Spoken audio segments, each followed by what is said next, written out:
우리는 이 세상의 삶을 살아가면서 늘 좋은 소식만을 듣고 좋은 소식만이 나에게 전해지기를 소망하고 있는 것 같습니다. 가족들이나 자녀나 건강이나 직장이나 사업이나 미래나 모든 부분에 있어서 긍정적인 이야기만 듣기를 원하는 것이 인간의 본성이라 말해도 지나치지 않은 것 같습니다. 그래서 꼭 필요한 쓴소리를 하는 사람은 처음에는 좋게 받아들이지만 얘가 나한테 이런 얘기도 하네? 이렇게 좋게 받아들이지만 그런 이야기들이 계속되면 시간이 지나면 점점 그 사람을 우리는 멀리하게 되죠. 그리고 듣기 좋은 얘기만 하는 사람과 가까이 지내려 할 때가 정말 많습니다. 여러분 이 시간에 곰곰이 한번 생각해 보시면 좋겠습니다. 여러분 주위에 지금 어떤 사람들이 있습니까? 여러분들에게 쓴소리 하는 사람도 있나요? 듣기 좋은 소리만 하는 사람들만 있습니까? 듣기 좋은 소리만 하는 사람들로 내 주변이 채워져 있다면 여러분들은 이 시간 곰곰이 나의 삶을 다시 돌아보며 생각해 보아야 합니다. 오늘 우리가 나눌 말씀은 남유다가 바벨론에 완전히 멸망당하기 직전의 모습을 보여주고 있는 상황이거든요. 이 상황을 잘 살펴보면 어떤 말에 귀 기울여야 하며 또 어떤 말을 듣고 어떻게 상황을 판단해야 하는지 깨달을 수 있게 됩니다. 오늘 이 말씀을 나누면서 우리가 진짜 귀 기울여야 할 말이 어떤 말인지 그리고 그 말을 붙들고 어떻게 상황을 판단해야 하는지 여러분들이 하나님의 은혜 가운데 잘 깨달을 수 있기를 주님의 이름으로 축원드립니다. 여러분 오늘 본문은 남유다의 마지막 왕인 시드기야 때 예레미야 선지자가 아주 처절하게 선포한 메시지입니다. 여러분 오늘 방금 읽었던 이 말씀의 핵심 내용이 뭔지 이해하셨습니까? 바벨론에게 항복하십시오. 바벨론에게 포로로 끌려가는 거 두려워하지 마십시오. 그래야만 삽니다. 만약에 바벨론에 대항하면 다 죽어요. 여러분 이 내용이었어요. 예레미야 선지자가 지금 시드기야 왕에게 지금 이 얘기를 하고 있는 거라고요. 멸망하지 않는다는 사람들의 이야기 듣지 마세요 왕이요. 그거 전부 다 거짓말이에요. 그 사람들 말 듣다가는 우리 진짜 다 죽어요. 여러분 오늘 핵심의 내용이 이것이라고요. 진짜 처절한 심정으로 예레미야가 시드기야 왕 앞에서 지금 이 얘기를 하고 있는 거라고요. 여러분 예레미야 선지자는 남유다가 멸망하기 전에 5 왕 때를 거쳐가면서 하나님의 메시지를 전한 선지자였습니다. 요시야 왕 때, 그리고 여호아스, 요야김, 요야긴, 시드기야 이렇게 5 왕들을 거쳐가면서 하나님의 메시지를 전했어요. 요시야가 다스릴 때는 여러분 요시야는 몇 안 되는 남유다의 선한 왕 중에 한 사람이죠. 개혁을 단행했어요. 그리고 그 개혁을 하나님께서 아주 귀하게 보셨고 요시야 왕의 그 개혁 정책을 하나님이 칭찬해 주셨어요. 여러분 그런데 예레미야가 요시야 왕에게 전한 메시지를 잘 읽어보세요. 비판하는 메시지가 거의 대부분이에요. 비판하면서 또 한편으로는 요시야 왕의 개혁을 지지하고 있어요. 여러분 이거 이해가 되세요?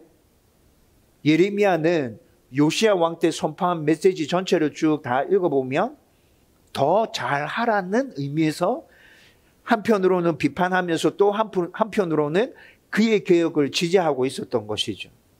여러분 이렇게 요시야 왕 때 예레미야가 이런 메시지를 선포했습니다. 그런데 여호아스 왕, 요야김 왕, 요야긴 왕 그리고 시드기야가 다스릴 때는 하나님의 말씀을 계속 선포해 줌에도 불구하고 이들이 전혀 들으려 하지 않았습니다. 요아스와 요야김, 요야긴 3 왕이 다스릴 때는 벽에다 대고 얘기하는 듯한 느낌을 받습니다. 예레미야가 얘기하는데 이 3 왕은 예레미야가 하는 말을 다 튕겨내요. 그냥 벽이에요, 벽.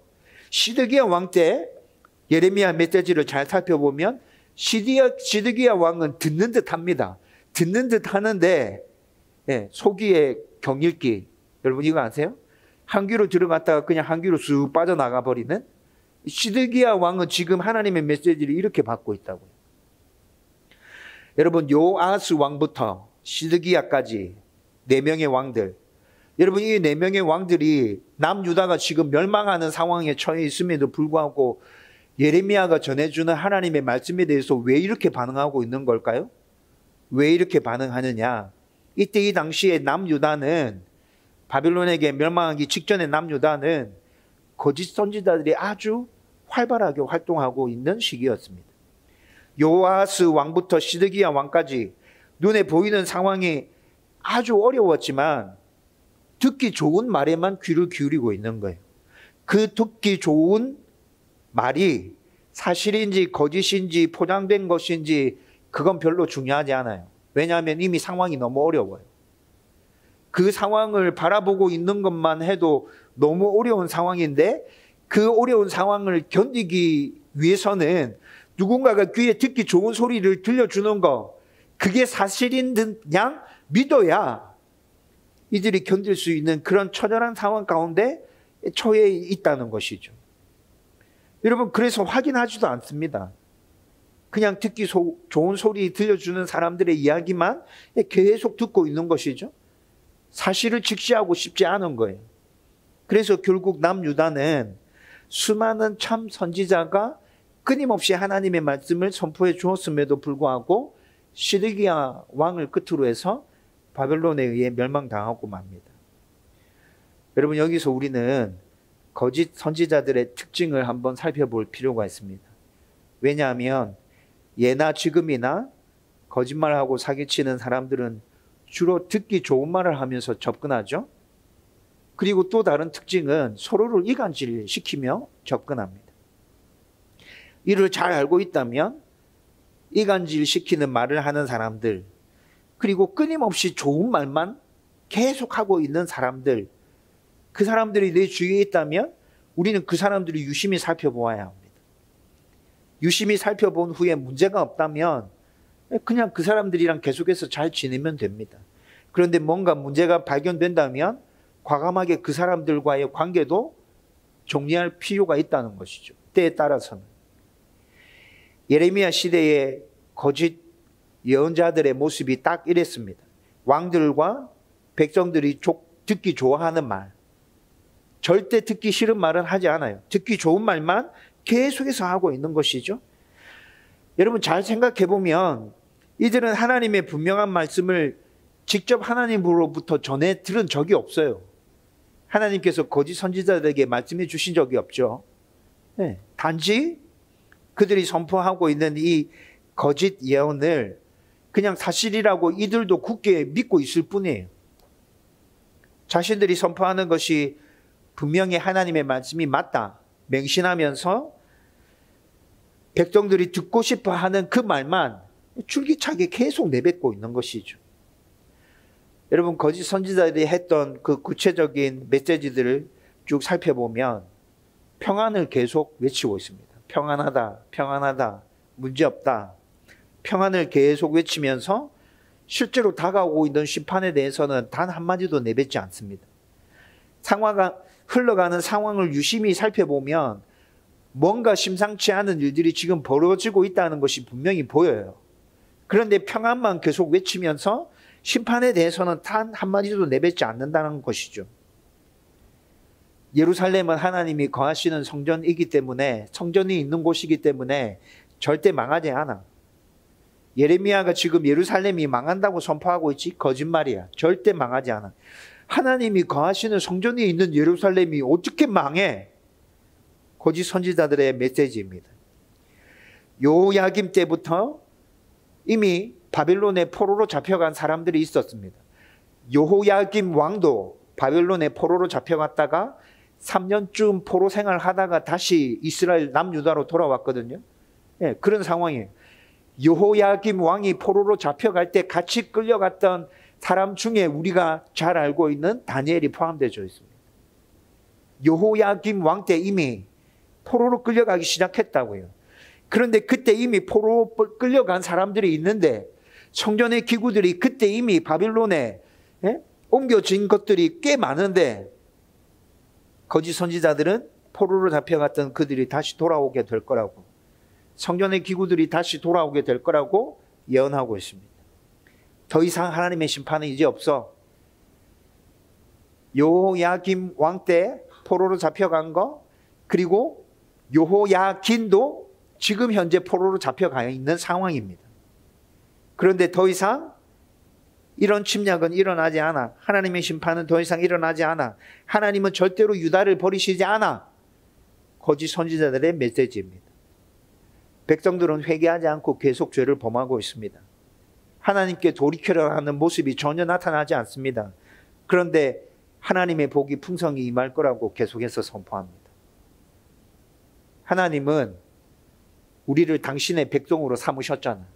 우리에게 복 주신다 하셨잖아. 하나님은 우리 가운데 반드시 복 주실 거야. 회개하는 모습 단일로 나타나지 않는데 거짓 선지자들이 지금 이 메시지를 선포하고 있다는 것이죠. 바벨론에 대항해야 돼. 이집트와 동맹 맺어야 돼. 그래서 끝까지 목숨 걸고 싸워야 돼. 여러분, 이것이 거짓 선지자들의 메시지였대요. 여러분, 예레미야는 지금 어떻게 선포하고 있어요? 바벨론에 항복해야 됩니다. 이집트와 동맹을 맺으면 절대 안 됩니다. 여러분, 이집트와 동맹 맺는 것은 출애굽하는 그 시점에 하나님께서 이미 하지 말라고 명하신 거예요. 근데 이때 남유다 사람들은 이집트와 동맹을 맺으려고 한다고요. 하나님께서 하지 말라는 것을 거짓 선지자들은 지금 이렇게 예언하고 선포하고 있다는 것이죠. 이렇게 거짓 선지자들은 처음부터 끝까지 왕과 백성들이 듣고 싶어 하는 내용, 듣기 좋아하는 내용만 줄기차게 계속 선포하고 있다는 거예요. 그렇다면 참 선지자가 선포하는 진짜 하나님 말씀의 특징은 어떻게 될까요? 진짜 선지자가 선포하는 참 하나님의 말씀의 특징은, 하나님의 진정한 말씀은 때로는 우리의 귀에 거슬리고 우리에게 엄청 아프게 다가옵니다. 우리의 죄를 정확하게 지적합니다. 그리고 그 죄에 대해서 처절한 회개를 요구하죠. 죄와 진리에 대해서 숨김없이 가감없이 그냥 그대로 드러낸다고요. 여러분, 죄와 진리에 대해서 그렇게 드러낼 때 엄청 아프게 때로 다가올 때 있습니다. 받아들이기 싫을 정도로, 내가 그런 모습이라는 걸 인정하기 싫을 정도로 아프게 다가올 때 있다고요. 그러나 항상 우리를 옳고 바른 길로 인도하고 궁극적으로 우리를 영적으로 성장시키고 구원으로 인도하는 것은 하나님의 말씀입니다. 그 말씀을 받아들이고 그 말씀에 순종하고 그 말씀대로 회개하고 그 말씀대로 살아내기 위해서 진짜 몸부림치면서 최선을 다해서 살아낼 때 우리 가운데 하나님의 은혜와 복이 임하게 되죠. 하나님과 계속 가까워지는 삶들을 그 몸부림 가운데서 살아갈 수 있게 되는 것입니다. 여러분, 예레미야가 선포한 메시지를 구체적으로 살펴보면 예레미야는 남유다 백성들에게 이런 메시지를 선포하고 있습니다. 하나님의 심판은 이미 시작되었다. 그리고 시작되었을 뿐만이 아니라 곧 최후의 심판이 지금 다가온다. 남유다를 향한 최후의 하나님의 심판이 다가와. 여러분, 지금 여호야긴 왕은 이미 바빌론의 포로로 잡혀가 있는 상황이란 말씀드렸죠. 여호야긴 왕은 잡혀갔다가 잠시 돌아왔어요. 돌아왔는데 돌아와서 바벨론과 싸우다가 전사합니다. 전사하고 여호야긴 왕이 오르거든요. 그런데 여호야긴 왕이 오르자마자 바벨론이 남유다를 정복하고 포로로 잡아가 버렸어요. 그리고 난 다음에 세운 왕이 시드기야 왕이라고요. 여호야긴 왕은 지금 바벨론의 포로로 잡혀가 있는 상황이라고요. 예루살렘이 바벨론에 의해서 완전히 무너질 거야. 성전도 다 무너질 거야. 하나님이 거하시는 곳이기 때문에 무너지지 않는다고 거짓 선지자들이 선포하는 거? 아니, 거짓말이야. 하나님은 다 무너질 거란 말씀하셔. 돌 위에 돌 하나조차 남기지 않고 다 무너뜨릴 거라고. 하나님 그렇게 말씀하신다고 예레미야는 선포하고 있죠. 대부분의 백성들이 바벨론으로 다 포로로 끌려갈 거야. 그리고 하나님의 심판이 끝나고 난 이후에야 다시 예루살렘으로 돌아올 수 있게 될 거예요. 하나님이 유다를 바벨론에게 완전히 다 넘겨서 철저하게 심판하실 거예요. 예루살렘만 무너지는 게 아니에요. 남유다 전체가 바벨론의 그 군합발 아래 다 짓밟히게 될 거예요. 백성들이 회개하고 돌이키기 전까지 하나님의 복 대신에 철저한 심판만이 너희들 가운데 임하게 될 거예요. 절대로 이집트와 동맹하면 안 돼. 바벨론에게 항복해서 하나님의 심판을 온전하게 감내하고 받아들여야 돼. 여러분, 이것이 예레미야 선지자가 남유다 백성들에게 선포했던 메시지라고요. 남유다 왕과 백성들에게, 여러분, 이런 메시지는 굉장히 듣기 싫은 메시지였겠죠? 그래서 예레미야를 사람들이 어떻게 생각하죠? 남유다 왕들이 예레미야를 어떻게 바라보고 있습니까? 매국노로 바라봅니다. 반역자라고 합니다. 죽여야 될 사람이라고. 그래서 예레미야가 계속 감옥에 갇히잖아요. 그러나 예레미야의 메시지는 그들에게 아주 듣기 싫은 소리였지만 진짜 하나님의 말씀이었습니다. 여러분, 예레미야가 이런 메시지 그냥 말로만 전달하는 게 아니라 상징 행동을 통해서도 전달하거든요.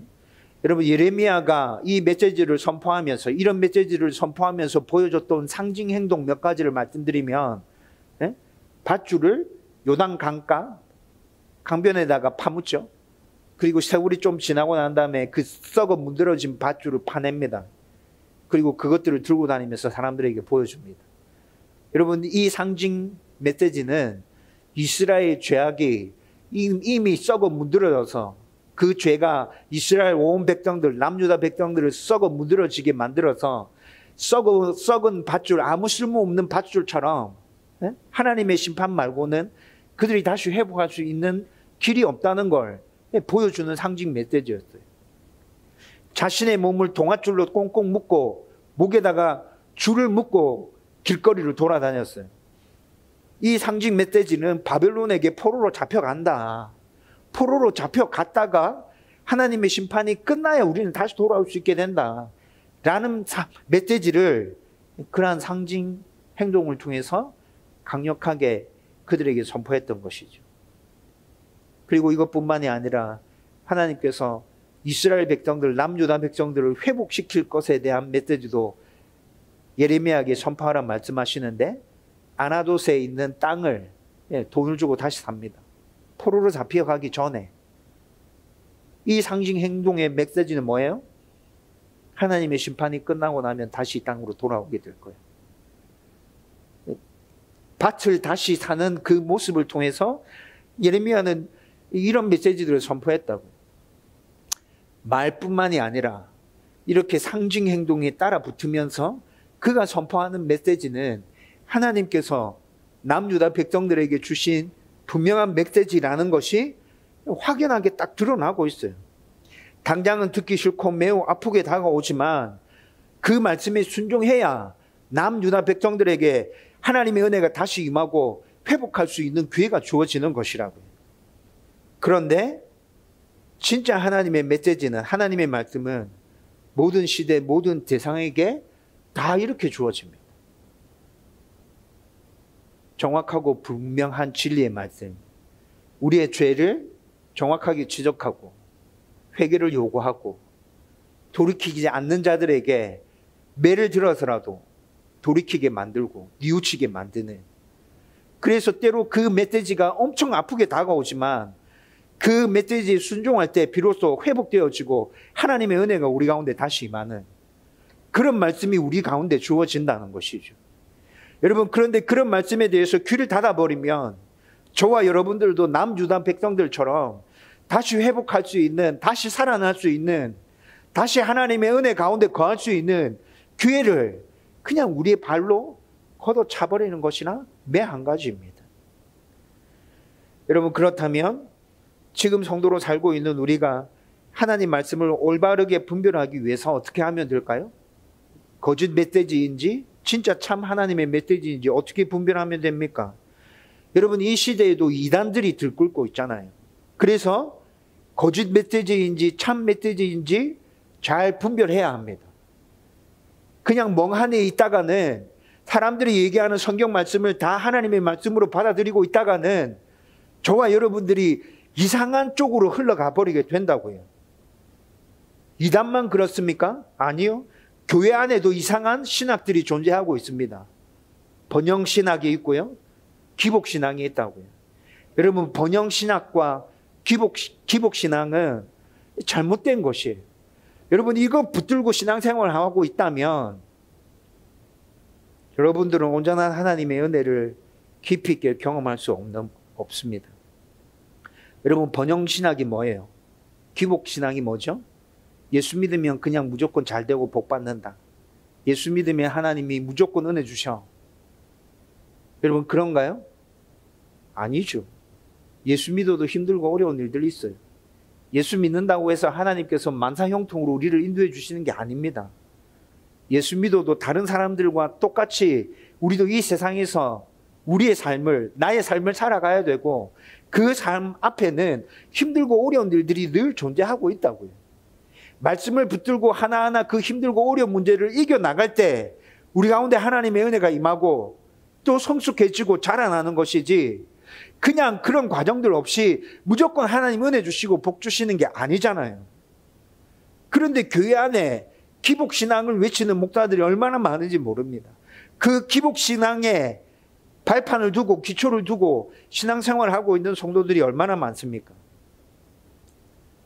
여러분, 그래서 제가 하나님의 말씀과 기도에 대해서 여러분들에게 그토록 자주 강조하고 올바로 그 말씀을 붙들고 제대로 기도하면서 하나님과 동행하는 삶을 살라고 계속해서 외치고 있는 것이죠. 여러분, 정말 하나님의 말씀을 올바르게 분별하고 그렇게 하나님 은혜 가운데 살아가고 싶다면, 여러분, 오늘 또 말씀드리는데 여러분들은 하나님의 말씀을 여러분의 삶의 기준으로 삼아야 됩니다. 하나님의 말씀을 여러분들의 삶의 기준으로 삼아야 된다고. 성도는 세상의 법과 원칙, 세상의 방식에 따라 살면 안 됩니다. 하나님의 말씀에 따라 살아야죠. 하나님의 말씀은 세상의 법과 원칙을 다 포괄하는 이 세상에 존재하는 모든 법 중에 최상위법이라고 제가 여러분들에게 계속 말씀드렸잖아요. 따라서 성도가 하나님의 말씀을 기준으로 삼으면 이 세상 어느 곳에 있든지 잘 살아갈 수 있어요. 굉장히 모범적으로 살아갈 수 있습니다.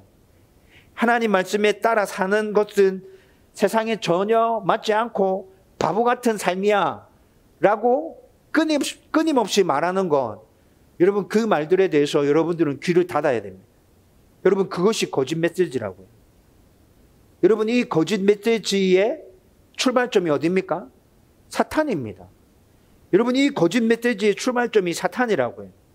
하나님의 말씀에 따라 살지 못하도록 만들기 위해서 사람들에게 계속 주입시키고 있는 생각이, 하나님의 말씀에 따라 사는 건 세상에서 통하지 않아. 너 바보 취급 당할 거야. 너 망해.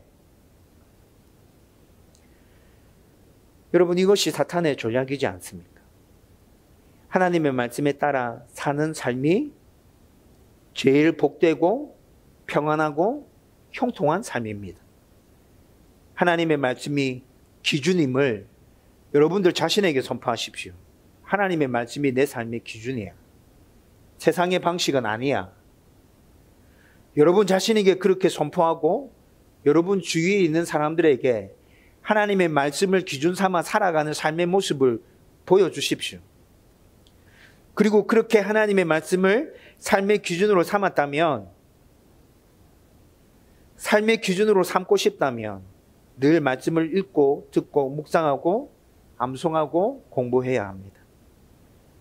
여러분, 지금 성경을 어떻게 읽고 계십니까? 지금 매일 성경 꾸준히 읽고 계십니까?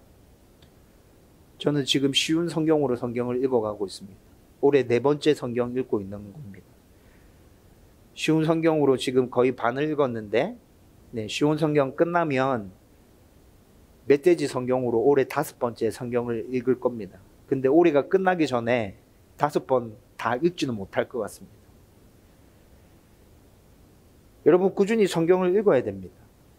큐티는 어떻게 하고 있습니까?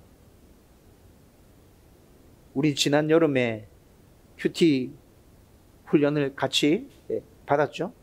그리고 난 다음에 꾸준히 큐티하고 계십니까? 매주일 선포되는 설교 말씀을 어떻게 받고 계시나요? 집중해서 설교를 듣고 계신가요? 계속 읽고 듣고 묵상하며 하나님의 말씀이 내 삶 속에 자연스럽게 젖어들도록 만들어야 합니다.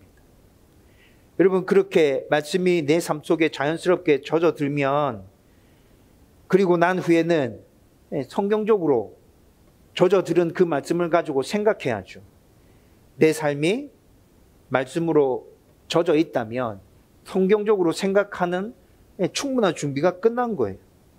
말씀을 기준 삼아서 옳고 그름을 먼저 분별하십시오. 하나님이 하라고 말씀하신 거 하면 됩니다. 하나님이 하지 말라고 말씀하신 거 안 하면 됩니다. 여러분, 그것이 성경에서 말하고 있는 옳고 그름이라고요. 그것을 생각해 보세요. 나와 다른 사람에게 유익한 것인지 생각해 보십시오. 나에게만 유익하면 안 됩니다. 나와 다른 사람들에게 똑같이 유익해야 합니다. 다른 사람들에게만 유익하면 안 됩니다. 나에게도 유익해야 합니다. 여러분, 그런 것들을 찬찬히 생각해 보시라고요. 성공과 실패와 상관없이 내가 이 일을 시도하는 것, 그것 자체로 하나님이 기뻐하실까? 실패하더라도 이 일이 하나님 앞에 영광이 될까? 생각해 보십시오. 방법이 옳은 방법인지 생각해 보십시오.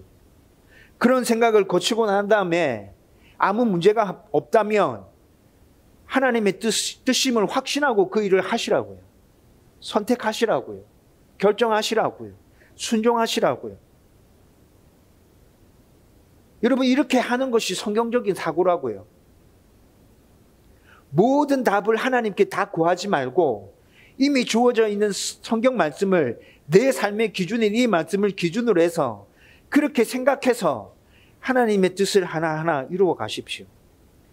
이렇게 결정하고 선택한 일에 대해서 힘들고 어려운 일들을 만났을 때 하나님의 도움을 구하고 하나님의 지혜를 구하고 그때 기도하며 하나님께 매달리는 것이죠. 그렇게 기도하며 하나님과 계속 동행해 가는 것이죠. 저와 여러분들이 이런 삶을 살아간다면 거짓 메시지에 휘둘리지 않고 참 하나님의 말씀에 귀를 기울이고 그 말씀을 붙들고 살아가는 삶의 모습이 이런 모습으로 나타난다는 것입니다. 그리고 이렇게 여러분들이 살아가게 된다면, 이렇게 살아간다면 여러분들의 삶 가운데 성령의 열매들이 맺혀지기 시작할 것입니다. 그에 합당한 열매 맺혀질 수밖에 없습니다. 하나님의 말씀을 붙들고 살면 당장 우리 눈에 열매가 보이지 않아도 순종의 몸부림이 있다면 당장은 아니라도 언젠가 반드시 성령의 열매가 우리 삶 가운데 맺혀지게 될 거라고요. 저와 여러분들의 삶 가운데 그런 모습이 있는지, 그런 열매들이 있는지 여러분 살펴보면 되잖아요. 내 안에 열매들이 아직 맺혀지지 않았다 하더라도 하나님의 말씀을 붙들기 위한 치열한 몸부림이 계속 있는지 여러분들이 곰곰이 생각해 보시면 아시잖아요. 내가 지금 열심히 살아가고 있는지, 아무 생각 없이 그냥 세상의 흐름에 따라 살아가고 있는지. 저와 여러분들이 이런 열심을 가지고 몸부림치며 살아가는 그것이 참된 하나님의 메시지를 붙들고 살아가는 성도의 모습이라는 것이죠. 이제 우리 삶을 우리는 자세히 들여다보아야 합니다. 내가 지금 거짓된 말씀에 속고 있지는 않은지 여러분 찬찬히 살펴보십시오. 여러분은 지금 듣기 좋은 말만 듣고 있는 것은 아닙니까? 번영신학에 취해서, 기복신앙에 취해서 그것을 바라며 그렇게 신앙생활을 하고 있는 건 아닙니까? 꼭 필요한 말을 해주는 사람인데 싫은 소리를 자주 해서 그 사람을 계속 멀리 하려고 애쓰고 있지는 않습니까? 하나님의 말씀을 삶의 기준으로 삼고 그 말씀이 나의 삶 가운데 자연스럽게 젖어들도록 지금 현재 여러분들의 삶 가운데 치열하게 노력하고 있나요? 늘 말씀을 읽고 듣고 묵상하는 일 어떻게 해가고 있습니까? 매일의 선택과 결정의 순간에 성경적인 사고를 통해서 결정하고 있습니까? 아니면 모든 답을 하나님께서 나에게 말씀해 주시기를 바라면서 그냥 기도만 하고 계십니까? 그냥 기도만 하고 있는 그 모습이 좋은 성도의 모습이 아니라고 제가 계속 말씀드리고 있잖아요. 그냥 세상의 편한 방식만을 따라가고 있지는 않습니까? 이런 모든 삶을 직접 경험하시고 모든 문제를 해결해 주신 예수님을 온전히 의지하고 계십니까? 그 예수님을 얼마나 자주 생각하고 계십니까? 여러분, 이제 말씀을 정리하려고 합니다. 우리가 듣기 좋은 말만 들으면 여러분, 제가 단호하게 선포할 수 있습니다. 망합니다. 듣기 좋은 말만 들으면 망합니다. 특히 이 시대에는 번영신학과 기복신앙이 그렇습니다. 교회 안에 아주 깊숙하게 뿌리 내리고 있고 성도들의 삶 가운데 아주 깊이 뿌리 박고 있습니다. 주의해야 합니다. 여러분, 어떤 생각을 가지고 지금 신앙생활을 하고 계십니까? 우리가 치러내야 될 고난에 대해서 생각하시나요? 우리가 지불해야 될 좋은 성도로서 이 삶 가운데서 살아가면서 우리가 지불해야 될 그 대가에 대해서 여러분들 생각하면서 신앙생활을 하시는가요? 예수님이 뭐라 하셨죠? 제자들에게? 나 따라오면 욕 듣게 될 거야. 나 따라오면 니네 힘들어. 나 따라오면 니네 죽을 수도 있어. 십자가 져야 돼. 여러분, 진정한 제자도는, 예수님이 말씀하신 진정한 제자도는 이런 거잖아요. 그런데 그것만으로 끝나는 것이 아니라 그 이후에 하나님의 은혜와 모든 영적인 축복들이 우리 가운데 주어진다고 말씀하고 있기에 그 이후에 주어지는 그 영적인 축복과 은혜들을 사모하면서 제자의 길을 걸어가는 것 아닙니까?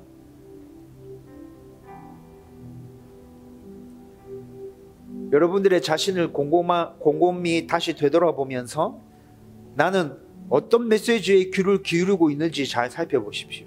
듣기 좋은 말씀, 듣기 싫은 말씀도 귀를 기울이고 하나님이 나에게 주신 말씀이라고 내가 받고 있는지 잘 살펴보아야 합니다. 하나님의 참된 말씀인지 분별하고 그것이 참된 말씀이 맞다면 그 말씀에 적극적으로 순종의 삶을 살아내기 위하여 열심히 노력하고, 여러분들이 지금까지 붙들고 살았지만 이게 틀린 메시지였구나, 거짓된 메시지였구나 라고 분별된다면 과감하게 내버리십시오. 아플 수 있습니다. 지금까지 이거 붙들고 믿고 살았는데 이거 내버리려고 하니까 굉장히 아플 수 있어요. 지난날의 내 모습이 참 부끄럽고 창피하고 비참하게 느껴질 수도 있습니다. 그런데 과감하게 내버리십시오. 그리고 또 순종할 때 그 길이 때로는 어렵고 고될 것이라는 것도 기억하십시오. 그렇지만 그 길을 걸어갈 때 하나님이 우리와 동행하시고 하나님께서 우리에게 복 주시고 은혜 주신다는 것도 똑같이 기억하십시오.